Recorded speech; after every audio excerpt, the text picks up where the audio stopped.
Hi dears, നമുക്ക് തെങ്ങിൻ്റെ ഓല വെച്ചിട്ട് ഒരു ഫ്ലവർ ചെയ്ത് നോക്കിയാലോ. ആദ്യം തെങ്ങിൻ്റെ ഓല ഇതുപോലെ കട്ട് ചെയ്തെടുക്കുക. എന്നിട്ട് ഫ്ലവറിൻ്റെ പെറ്റലിൻ്റെ ഷേപ്പിൽ കട്ട് ചെയ്തെടുക്കുക.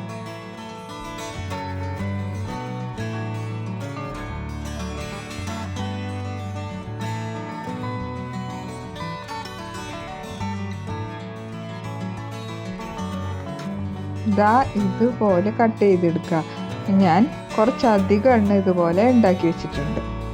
ഇനി ഞാനൊരു സ്പോഞ്ച് പേപ്പർ എടുത്തിട്ടുണ്ട്. ഇത് നമുക്ക് ഷോപ്പിൽ നിന്നൊക്കെ ഡ്രസ്സൊക്കെ മേടിക്കുമ്പോൾ അതിൻ്റെ ഉള്ളിൽ കിട്ടുന്നതാണ്. ഓണത്തിന് ഡ്രസ്സ് എടുത്തപ്പോൾ കിട്ടിയപ്പോൾ ഞാനത് സൂക്ഷിച്ച് വെച്ചതാണ്. അപ്പോൾ നമ്മളതിങ്ങനെ മടക്കിയെടുക്കുക. എന്നിട്ട് ഈർക്കിലിൻ്റെ മുകളിൽ വെച്ചിട്ട് നൂല് വെച്ച് കെട്ടിക്കൊടുക്കുക.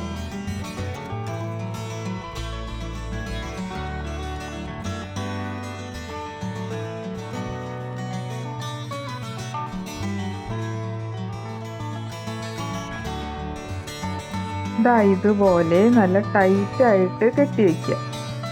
വീഡിയോ കണ്ട് ഇഷ്ടപ്പെടുന്നവരൊന്ന് ലൈക്കും ഷെയറും സബ്സ്ക്രൈബും ചെയ്ത് സപ്പോർട്ട് ചെയ്യാൻ മറക്കരുത് കേട്ടോ.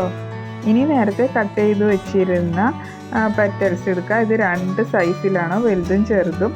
ആദ്യം ചെറുതെടുക്കുക, എന്നിട്ട് ഗ്ലൂ ഗൺ വെച്ചിട്ട് ഓരോന്നായി ഒട്ടിച്ചു കൊടുക്കുക.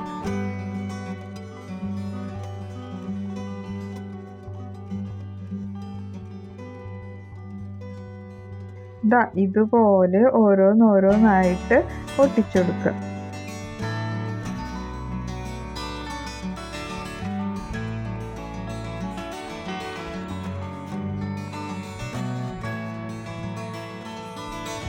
ചെറിയ പെറ്റൽസ് ഒട്ടിച്ചതിന് ശേഷം വലിയ പെറ്റൽസ് ഒട്ടിച്ചു കൊടുക്കുക. ഞാനൊരു 6 ചെറിയ പെറ്റൽസാണ് എടുത്തിരിക്കുന്നത്. അതുപോലെ തന്നെ വലിയ പെറ്റൽസ് 6 എടുത്തിട്ടുണ്ട്.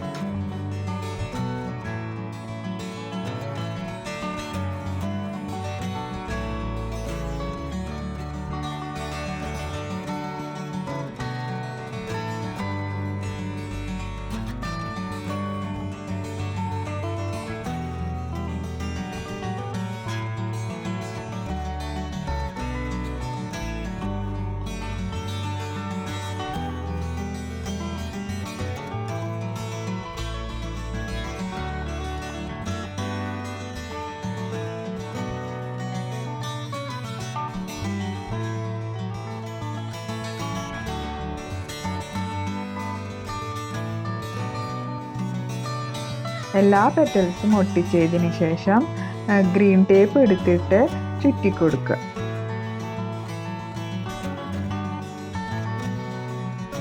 കുറച്ച് ക്ഷമയൊക്കെ ഉണ്ടെങ്കിൽ ഇതുപോലെ നമുക്ക് ഒത്തിരി ഫ്ലവേഴ്സ് ഉണ്ടാക്കിയെടുക്കാം. ഓലയ്ക്ക് പകരം നമ്മൾക്ക് വേണമെങ്കിൽ വാഴയുടെ ഉണങ്ങിയ ഇല യൂസ് ചെയ്യാം. അത് കുറച്ചുകൂടി സോഫ്റ്റ് ആയിരിക്കും ഓലയെ വെച്ച് നോക്കുമ്പോൾ. ആക്രിലിക് പെയിൻറ്റിൻ്റെ കോപ്പർ കളറ് മെറ്റാലിക് കളറാണ്. അത് എടുത്തിട്ട് ഞാനിത് ജസ്റ്റ് ഒന്ന് ടച്ച് ചെയ്ത് കൊടുക്കുകയാണ്. ഫുള്ളായിട്ട് പെയിൻറ്റ് ചെയ്യുന്നില്ല. നിങ്ങൾക്ക് വേണമെങ്കിൽ ഏത് കളർ വേണമെങ്കിലും യൂസ് ചെയ്തിട്ട് ഇതുപോലെ ടച്ച് ചെയ്ത് കൊടുക്കാം. അല്ലെങ്കിൽ ഫുള്ളായിട്ട് ഏതെങ്കിലും ഒരു കളർ വെച്ചിട്ട് ഓരോ പെറ്റൽസ് പെയിൻറ്റ് ചെയ്ത് കൊടുക്കാം.